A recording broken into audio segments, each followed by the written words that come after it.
Hey everyone, welcome to another edition of What's on the Table.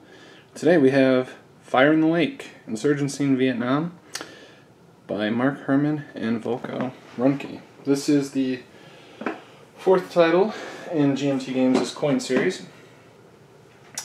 I think they're up to maybe 10 published, with another 2 or 3 on pre-order.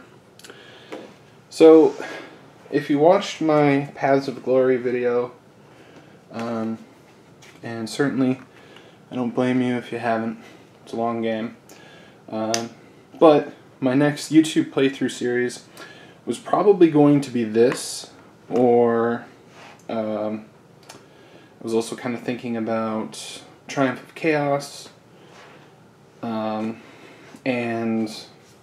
lately I've been thinking about breaking out Next War, because I haven't really given that series its due, and then I started thinking about blocks in the East, and then, you know, maybe this happens to you, but then I get so like, oh my gosh, I don't know what I want to play, so then I don't actually end up playing anything, or I'll set up a game and then get, I don't want to say bored of it, but I start to look to play something else. So we're just going to play a couple cards of Fire in the Lake, and then we're going to take a look at the War Europe, which is set up on the wood table there. So I'm going to settle around here and grab our cards. Alright. So here's our first card. Oh, this is the 1964 full war setup. I didn't do the period events. Sometimes I do, sometimes I don't. But yeah, 1964, the long full war. So first up, we have U.S. first and Viet Cong second. And the first thing we can do is we should consider whether we want to take the event or not. And actually, as I'm looking at this board, I'm realizing I have not set up the control or the support marker. So I'm going to pause the video and do that now. Alright, now we've got everything set up, and we are just about ready to begin. Alright. So, I haven't put too much thought into what I want to do. It's been probably 2 years since I've played this, maybe 3. So I am a little rusty. I think of all of like the contemporary coins, so basically exempting Falling Sky and Pendragon, I think this one is probably my favorite, but overall Pendragon is my favorite. It's a great one, and I can't wait till we get to that in the playthrough series. So here is US, and we can take the top part here, which is we can remove any 4 insurgent pieces total from spaces with irregulars. If we don't take the event, all US irregulars could be replace all irregulars, so I would assume both South Vietnamese and US. 1 neutral, Highland, or as our Scottish friends might say, Heeland, to active opposition, so that's not good, and -3 patronage. So we're kind of I feel like we want to play on the event, or just take an op only with no special activity. Here's the next card. 3 out of play, US pieces to available, or NVA places 6 troops outside South Vietnam. So, as the U.S., let's take a quick look. If you can see where my hand is, there's an irregular there, so we could remove those 3 NVA pieces. I think, or we have the Heelan spice here, we could remove those 3. So any combination, it says remove any 4 insurgent pieces total from spaces with irregular. And I don't believe that there's any sort of, normally when you do like attacks, airstrikes and things like that, you would have to remove the guerrillas before the base. There's nothing like that here. Oh, there's one more highland spot right south of border of North Vietnam. We could pick that as well. So maybe that's what we do. Okay.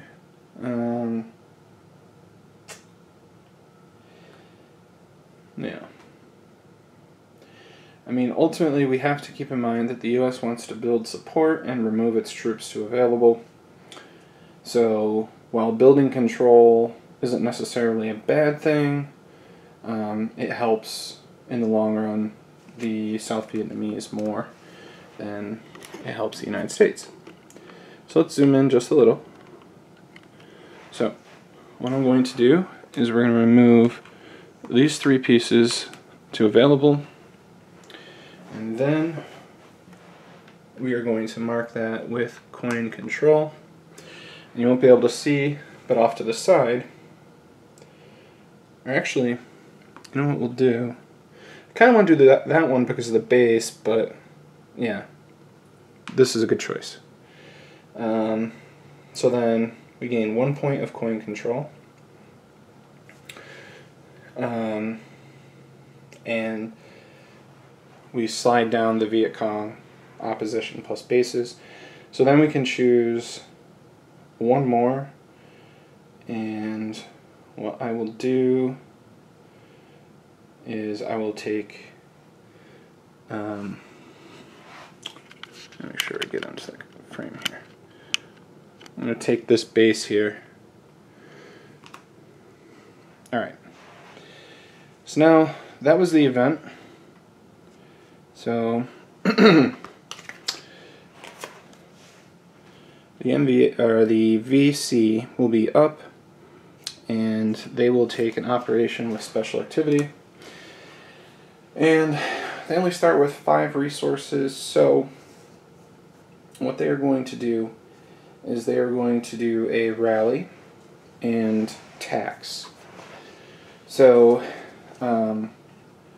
we can do attacks in a maximum of 4 spaces. So let's see. And we're going to focus our early efforts in the south here.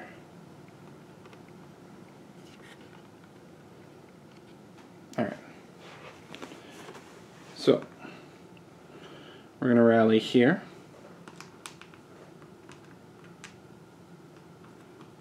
Here. And you can rally any provinces or cities without support, so that's no problem. Here we can place 3 guerrillas because we have a base. So that's 3. And then over here we'll place another 3. So some of these guerrillas will become bases, others will try to build march and build opposition. So now, to tax, we just have to flip one of these over. Oh, and tax builds towards active support. Forgot about that.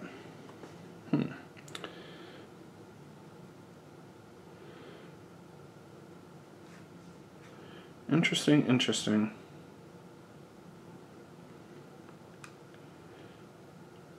Alright, so we'll just tax here, which will give us 4. And then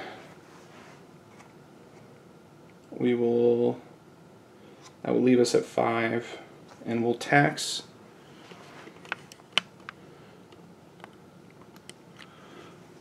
up here as well, and we get twice population, so that's going to grow our resources to 9. Okay. Unfortunately, I will also grow support as well. So the Americans are -11, and the South Vietnamese, ARVN, are 12, 13, 14, 15 away. The VC are 12 away, and the MVA are 14 away. So Americans are the closest, and they kind of are until they, redeploy. Alright, so let me grab the next card. So we get rid of tribesmen. So I got a discard off to the side here. So the next one up is War Photographer. And the MVA can place 6 troops outside of South Vietnam, add 6 resources, and stay eligible. Staying eligible doesn't really matter because it doesn't look like they're going to get to act on the next card. So, let's see. What do we want to do? Do we want to take it anyway? Why not? Right, I mean that's a nice bump to resources, and since the Viet Cong are up first on the next card, ARVN is not really motivated to pass to get to go first on a different card, right? To get that first choice of action. So we're going to do that. So resources to 16. We're going to take 6 troops.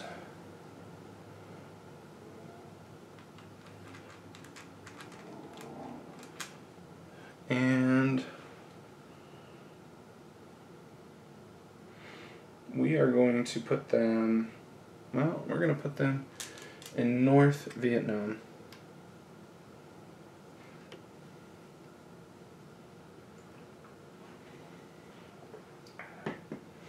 Alright. So that leaves us with ARVN. So they can do an operation and special activity. There's no real reason to do anything other, as I've identified. So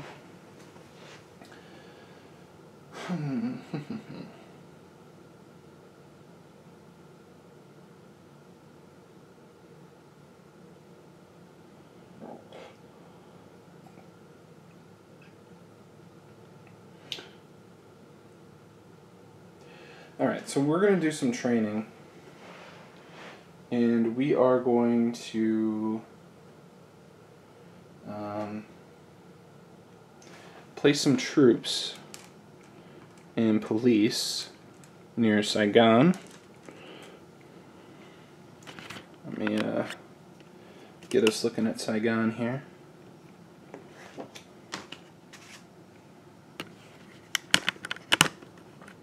Okay.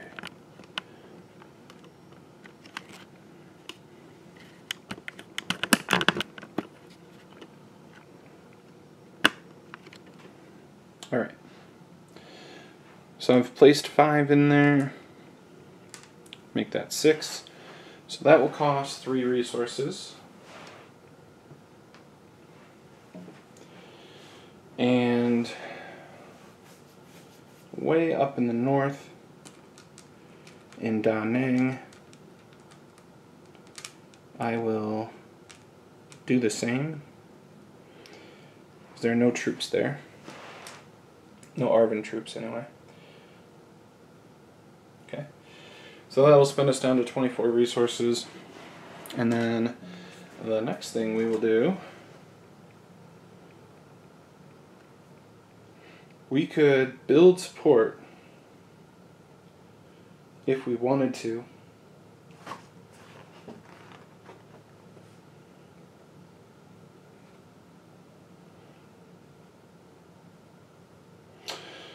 But since that really helps the United States more than it helps us, we're going to, basically tell the U.S. player that we are, unfortunately, we're a little strapped for cash. So we're going to skip that. If we occupied a space with opposition, we might do something like that. But since we don't, we are going to skip that. All right.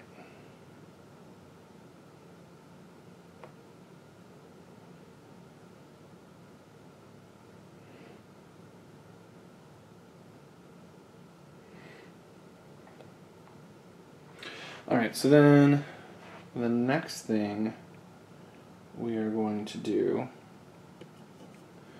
is we are going to govern. And we can govern in a maximum of 2 spaces, and we can only govern in spaces where we didn't train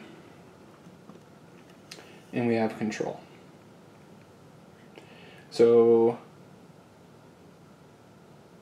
what we can do is we can add 3 times the population to aid, which will help us, moving forward, or we can add 1 to patronage and shift towards neutral.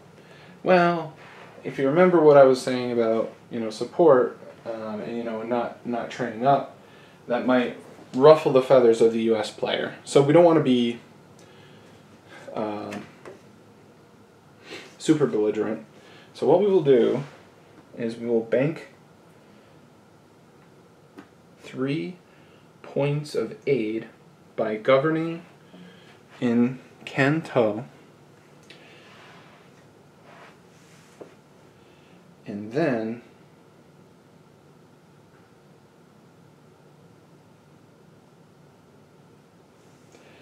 we will do the same thing in this province, which has a population value of 2.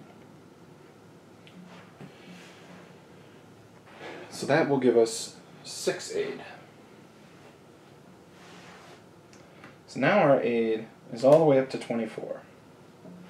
So basically, during the propaganda round, we'll get our aid plus econ less sabotage econ line. So right now, we're looking at a very healthy and robust 39 resources. Alright. Well, that's just the first 2 cards. I hope that gives you a nice taste of the game. The game has been out for a couple of years now, so hopefully you've had the chance to play it. But, like I said, I'm just kind of using this as a warm-up to get ready for my YouTube series of this game, which is what I will do after I finish Paths of Glory, and I plan on finishing Paths of Glory later tonight. Depends on how long it takes for me to edit this episode, and when I say edit this episode, all I'm really doing is just editing all of the clips together, making sure that, I cut out any cars backfiring and things like that. I don't really go too much into it, so. Alright, so let's take a look at the war. I'll be right back. Alright, so here we are with the war, 1939 to 1945. Oh, that's my knee. Do not grow old. And this is Case White. So we are all set up to get started here, and this is really a training scenario. I really haven't found a way for Poland to really survive this, which is fine, right? They probably shouldn't, especially considering the scale of the game. These are quarterly turns, so in September, October, November, is it realistic that the Poland could have held out 90 days? Maybe not. There's 1,000 different variables that kind of go into answering a question like that. But what we do know is it was mostly over within a month.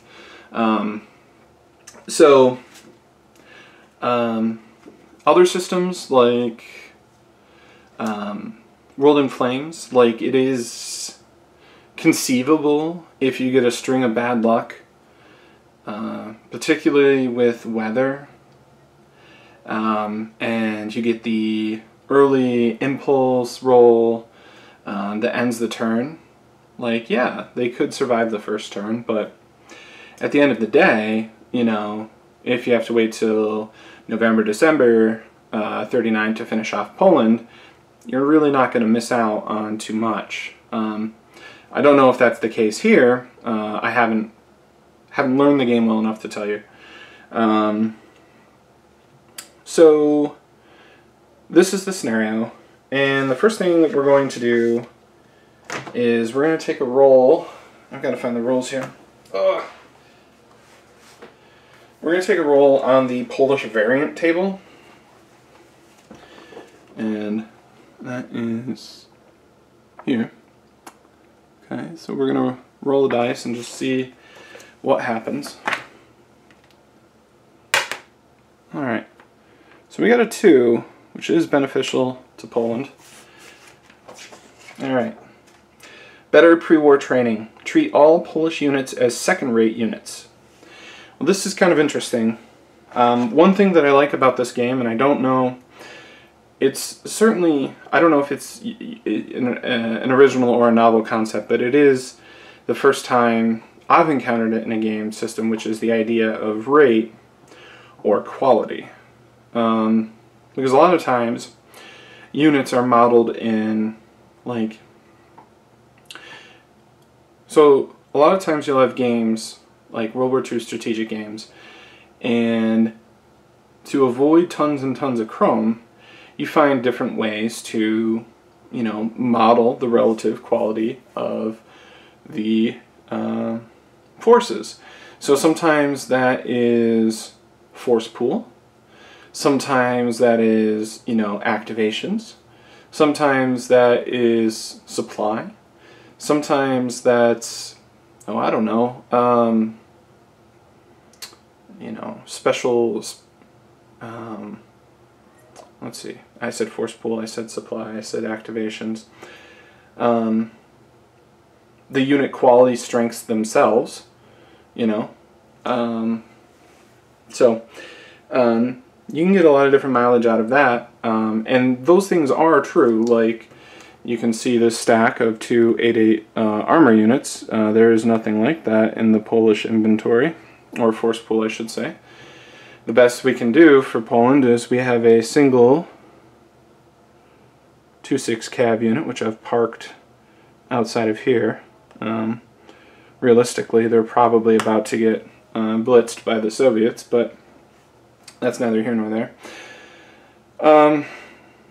So in this game, you have those things. You have, a different force pool.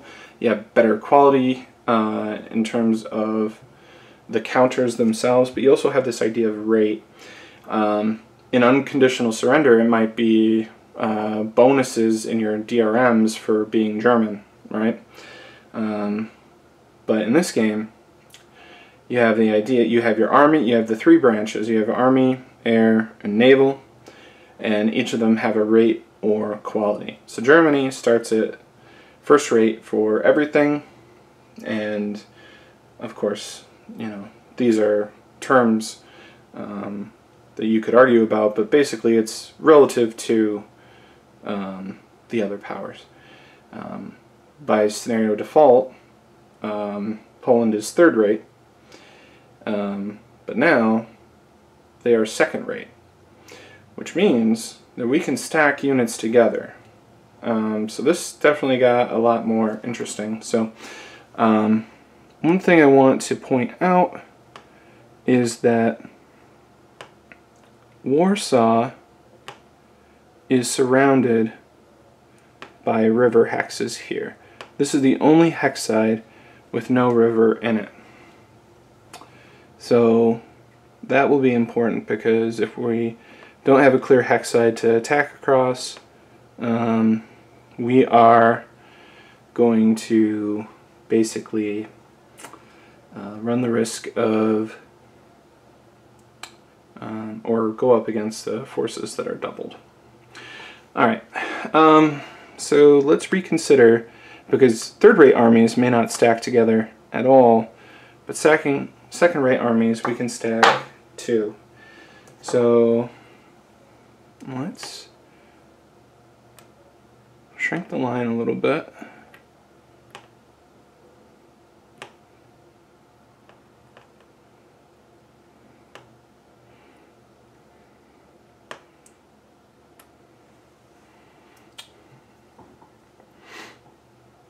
Alright, so here we have our fighters. Fighters can base in a clear hex, and we have 3 6.5 infantry units. I could have used the 18.5 stacking unit for convenience. Over here we have 2 TAC air and an air base. Here we have 2 8.8 armors, 2 4.8 mechs, and then over here we have TAC and medium bombers. Alright, so if you remember the unboxing, we have our little sequence of play cheat sheet, and this is specifically for Europe for this scenario, so it eliminates all unnecessary pieces. So the first thing we do is we determine our initial supply state, and our supply state is normal. Well, shouldn't say normal. We have supply.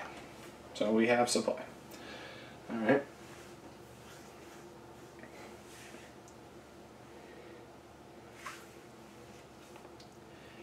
Okay. So what we're going to do is we follow our sequence of play. The next thing we can do is we can build or dismantle, rebuild, airbase, stage, air units. Okay. So now we can do counter air. So the first thing I'm going to try and do is I'm going to try and counter air this TAC air unit. Now, I have the charts, but basically it doesn't look good, right? So we have our German fighters, and basically we have a choice. So as the Germans, or as the Polish defenders, we have a choice to come up and meet the bombers, or the fighters. As you might imagine, the fighters will swarm the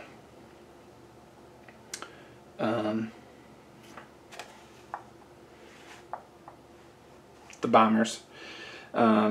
So basically you would start with a 3-to-1 odds ratio, and then you will get a modifier for first rate attacking second rate. So you get a -1, and lower number is better. So you get a -1 for that.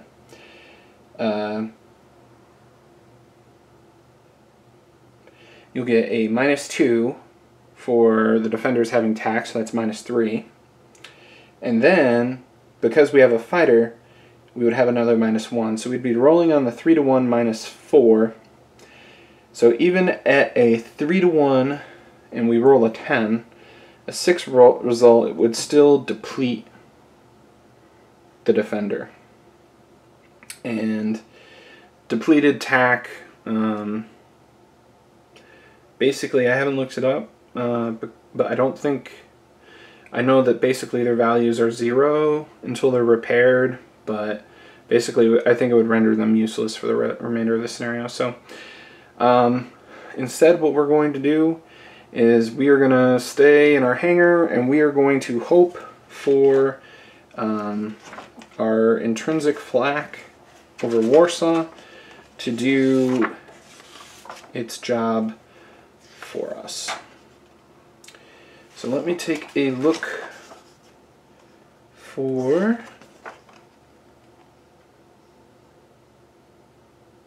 the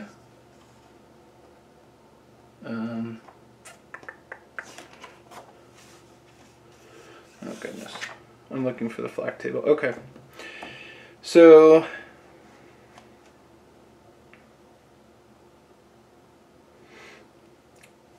Warsaw is a national capital, so it has a flak value of 2. All other cities have a flak value of 1.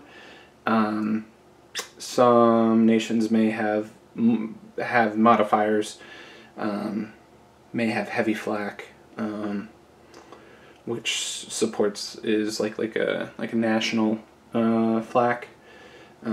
You can upgrade your flak level as you play the game. You can purchase light flak units for like regional flak, but alright, so we're gonna roll and see what happens. That's a miss. So the fight goes through. So we are, and I am just flipping through this because I am still learning. This is a good test to make sure that I understand it as well.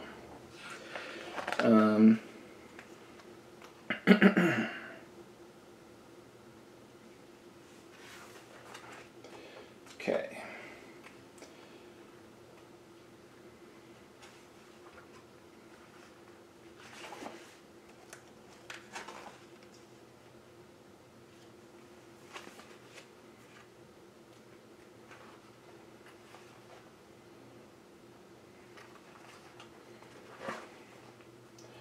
So one thing that does kind of confuse me is you have the air-to-air combat results table, and you also have the air-to-sea one, which is self-explanatory, and then you have, oh, you know what? These are the same tables. It looks like it just seems to be repeated. Okay, so I confused myself unnecessarily. It just looks like the same information repeated. Okay. Alright, so what did I say earlier? We were at 3-1 and then -4. So as long as we don't muff the roll completely. Alright, so we rolled an 8 -4. Is a DD3, which means that we suffer 3 depleted results. So as you might imagine, a unit that is depleted once and then a second time is eliminated. So fighters do their duty and they go back and they are ready for the next mission. This game is very generous with your air missions, so you should make good use of them. So here we go. We're going to move these mechs here. So that costs 2. 1 to move into a zone of control. Actually, there may not be a Zoc over a river.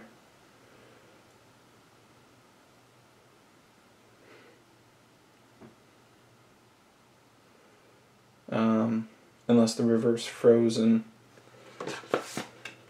But in this case, it doesn't matter because we are going to park ourselves here, and these armor units are going to slide down here.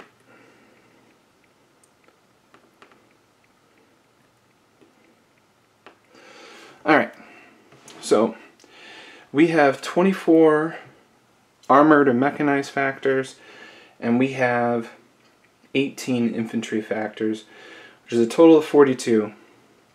We have this 4-5 unit, which is doubled, so we start with 42 to 8. Now, what I am going to do is I am going to release our reserves, or actually what I'm going to do is I have to declare offensive air support first. So we are at 42 to 8 is 8, 16, 24, 32, 40. That's 5 to 1. And a 5 to 1 is very close to automatic. You want 6 to 1. So what I'm going to do is I am going to declare 2 attack factors, which is the maximum and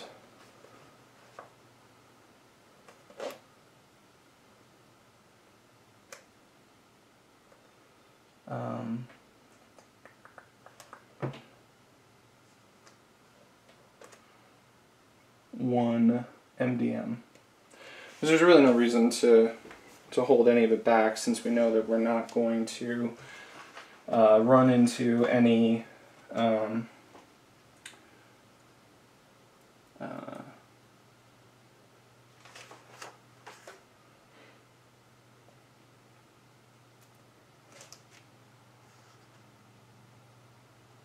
since we're not going to run into any enemy anti-air. So that'll give us a maximum of 3 shifts.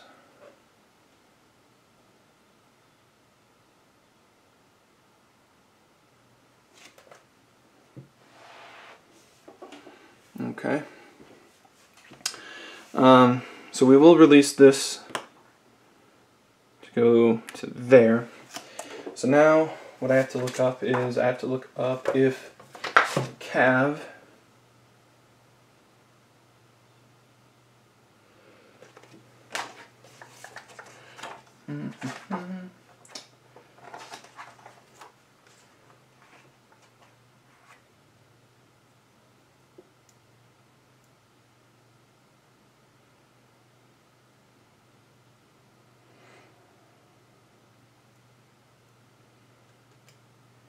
Alright, so the cab will be doubled as well. So now we have a total of 8 and 4 is 12. And we said that we had going against 42. So that's 3 to 1 with 3 shifts.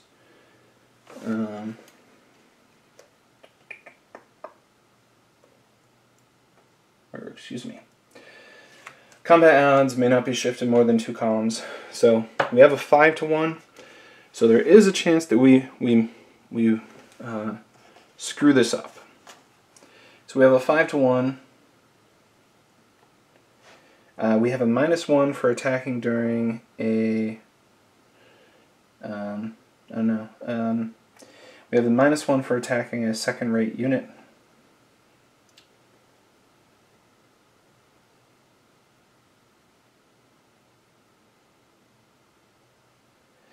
So that actually is our only modifier.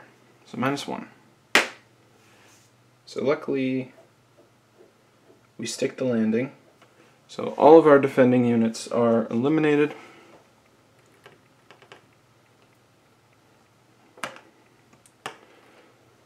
And we place a breach marker. Okay.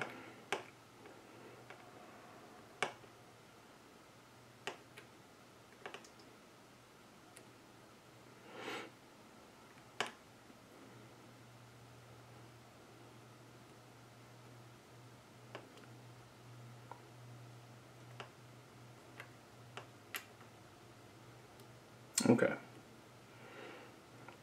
So here we have a value of 5, and up to 6 units can stack in a breach marker.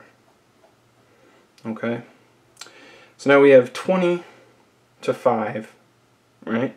Because we are now we're into the second impulse, and what we are going to do is we are going to look at overrunning. Okay. So we have 20 to 5, which is 4 to 1. We can use offensive air support to get to our automatic victory. Okay.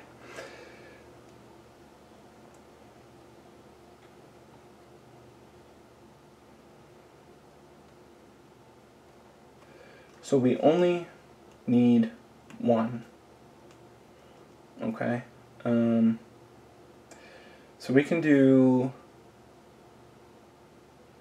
AV air support, part of the movement phase. We can also do air support during combat. So we haven't run out of moves yet. So we only need 1. So we'll assign 1 to get to 5 to 1, and those units are blown away.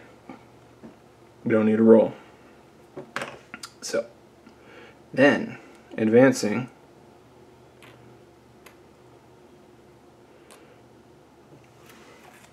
now they should get a Schwerpunkt marker, but I don't have one handy, and we are aware of it. Okay. Alright. So now here comes the real test. We are going to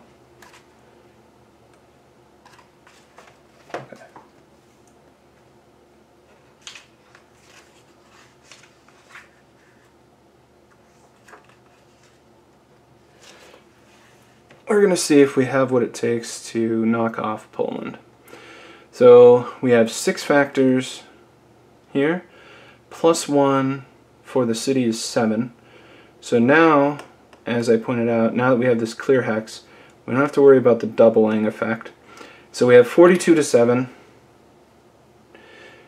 which is 6 to 1.